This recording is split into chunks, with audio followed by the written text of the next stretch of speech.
Good morning. Good morning. We are extremely pleased that you're here. It is good to come together for the purpose of co-creating. Do you agree? Yes. Yeah. You're knowing what you're wanting? Yes. It moves a bit, doesn't it? It evolves with you. Your desire expands with your life experience, yes? Do you feel for the most part that the desires that are active within you right now feel good to you? Yes. So your desires are feeling mostly good to you? That's good, because that means, vibrationally speaking, that you're not far from them. In other words, you're believing them more than you're doubting them. You're expecting them more than you're worrying about them not coming. Do you have desires that you've held for a while that seem stubborn and don't come? Well, those are the ones where you have practiced beliefs. It's interesting, isn't it? So you're growing up and somebody close to you, maybe your mother, she believes something and she talks about it all the time. And because she focuses on it, a belief is just a thought that you continue to think, yes? So because she focuses on it a lot, the law of attraction yields to her what she's focusing upon. So she demonstrates it through her life experience. So now you've been hearing her saying it and watching her living it, so it's very believable to you too. And so you then tell the same story and demonstrate the same things, not realizing that it is your attention to it that is causing the law of attraction to respond to you. And so if you're like most people, you have beliefs that serve you well and some beliefs that are not serving you so well. And a belief that gets in the way of your desire is not serving you. It's not serving you for many reasons. The biggest reason is because as you are living your life and you're sifting and sorting and knowing what you don't want and therefore knowing what you do want, you are calibrating or creating a vibrational frequency or atmosphere of what you do want. You can't focus on something unwanted without simultaneously creating its opposite. So if you feel afraid, you create more clarity and strength. If you feel unworthy, you create more worthiness. There's a equal vibrational wave on either side of this equation. You are source energy demonstrating in these physical bodies.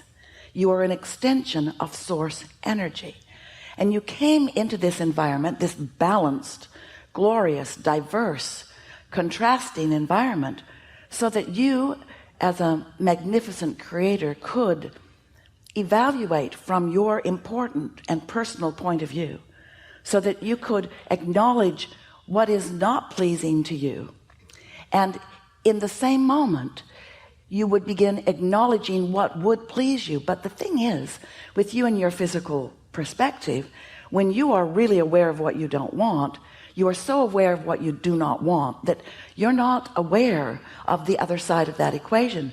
But the source from which you have come is your inner being knows that you are asking for more prosperity and more kindness and more love and more clarity when you are focused upon things that are not that way. So without knowing it, you are creating a vibrational reality. It is so vivid and so real and so important, and so the very reason that you're here in your physical body, that we, in wanting to get your attention about it, we've called it the vortex. We want you to realize that it is something that is real, and it is something that is created by you, and it is something that is tended by that source energy part of you. When you launch a rocket of desire, that non-physical part of you becomes it. But sometimes that's hard for you to hear, because you are so accustomed to acknowledging you or me in my physical human body that you don't realize that you are so much more than this physical human body. You are source energy. You are energy, vibration That is primarily what you are. And that energy is demonstrated, is manifested in this physicality. But you are source energy. So as you launch those rockets of desire, you are actually causing the non-physical part of you to become more and more and more as a result of your life experience. You are causing expansion, universal expansion.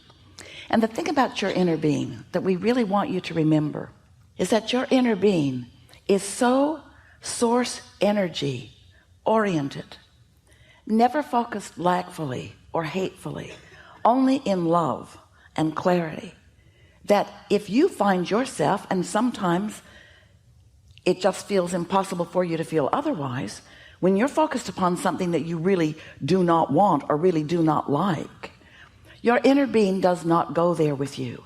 That's why your emotional guidance system works for you the way that it does. When you find something that you don't want, your inner being holds steady to all the things that you have become. And while you are focused upon what you do not want, while you're calibrating to that without even realizing you are simultaneously calibrating to what is preferred. And that is what your inner being calibrates to. When you have what you call your death experience, we like to call it croaking, because we like to be disrespectful of your idea of death, because your idea of death does not exist. When you croak, you will reemerge into non-physical, into that pure positive energy place where all doubts and fears are left behind. Because the only reason that doubts and fears and anger and frustration, or any of those emotions that you call or feel as negative emotions, the only reason that they even exist is because they are your guidance system letting you know that the larger part of you is focused in a different way than where you are. Your inner being is not hating that guy you're hating. And the reason you feel the way you do when you focus in such a way is because the larger part of you, the more of you, the most of you, the who you really are of you, didn't go to that thought. So you might wonder, well then, why didn't I just stay there with them? Sounds nice. And we say, because we all wanted the experience of expansion. If you don't know what you don't want, you can't know what you do want. Contrast is what causes you to focus the more into becoming. That's what creation is. It's focus, because creation happens with thought. We know you think it happens with your action because you move things around and you get stuff done. But the creation, the true creation, is happening through your thought, in conjunction with your source energy. And then the action part of it, from our point of view, if we were standing in your physical shoes, would be the way that we would enjoy what you've created. You're brilliant creators, worthy beyond our ability to express it to you. And you've come into this environment to have the joyous experience of expansion. And so that's what we like to talk about anytime you're willing to listen. So your source energy, you came into this physical body, splat, and then you began exploring, knowing what you don't want, knowing what you do want, launching these rockets of desire. The source energy part of you wraps around what you're asking for, calibrates to it, holds steady to it. And this is the part that we really want you to hear. You've been hearing about this law of attraction thing, yes? Well, the law of attraction is such a real thing. It is what manages all vibrations universally. And it means that what you focus upon is what comes to you. If you see something and you say yes, what you are saying yes to is coming to you. If you see something and you shout no, what you are shouting no at comes to you. Because there is no yes and no in an all-inclusive universe. There's only attention to it or not. So as you are exploring and launching these rockets of desires, and the law of attraction is responding to you, we really want you to understand that the law of attraction is responding to that larger non-physical part of you too. And because there's no resistance present in the frequency of your source energy, then what is focused upon from the perspective of your source is powerfully attracted to that source energy part of you. That's why this vortex that we talk about, your vortex that you've created through the living of your life, and some of it even before you got here into this physical body, it is huge and it is powerful and it is attractive in nature, 1,000,000 times more attractive. That isn't even the right relationship. from what you could focus upon in your physicalness. In other words, one who is connected to source energy is more powerful than millions who are not. So when you are focused in your physical body, if you are focused in alignment with your source, which means you feel great, you're feeling love or appreciation or something like that, when you're lined up like that, when you're tuned in, tapped in, turned on like that, your point of attraction is so powerful, and you see results, pleasing, never-ending results. But if you're focused over there in anger or frustration, that anger or frustration is simply your indicator that you've focused yourself away from how source sees it. It isn't wrong to do that, because knowing what you don't want launches rockets of what you do want, and that was your plan. That's what you came to do. Just don't make a career out of that. We call that step one. Step one is ask, and you can't ask for something until you've evaluated and come to your own important personal conclusions about what you're asking for. And when you ask, step two is it is given immediately. And the reason it is because when you ask, you launch the rocket. When you launch the rocket, your inner being and law of attraction get all over it, and the vibrational beginning of your desire happens. The next step is really what we focus upon in these gatherings. What are you doing about it? After you've asked, are you joining your inner being in the positive expectation of its becoming? Are you looking for evidence of it? Are you appreciating what's around you? Or are you fixated on what's wrong? Which end of this stick of creation are you calibrating to? Are you continuing to justify why you want that by explaining how terrible it is not to have it? Are you joining together with other groups of people who are also in protest in the absence of what they want? Because when you are in that modality, you are not allowing, you're not letting in, you're not accomplishing step three. You're not receiving what you're asking for. In fact, you're resisting what you're asking for. And then step four is you just get really good at being in the receiving mode. And step five, our favorite really, takes a while to get there. Step five is when you're back in step one and you don't mind. You're back in step one and you understand the value of it. You're back in step one and you know you're sorting and sifting and calibrating, and you know the whole time you're writhing in the discomfort of what's wrong, you're creating an equivalent rightness of what's right. In other words, you understand that.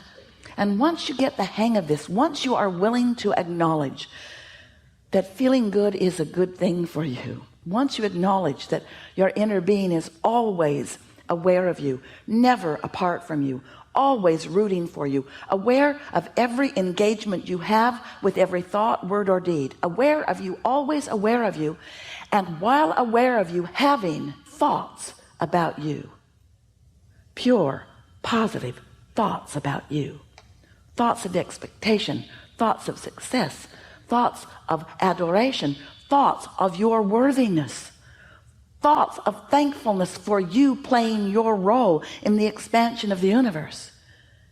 And when you get crossways of those thoughts, like when you put yourself down or others, or like when you push hard against something unwanted, when you have those kinds of thoughts, then all that has happened is you've set up some resistance so that you're not in the receiving mode, not in the receiving mode of what you want, not in the receiving mode of your connection with your inner being that feels like love and appreciation, not in connection with clear thoughts that stream from your vortex into your own mind.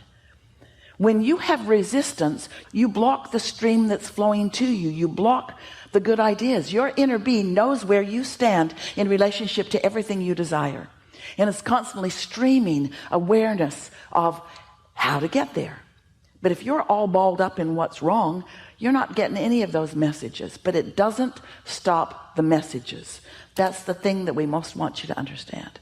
Your inner being is flowing to you at all times. The question is, are you in the receiving mode or not?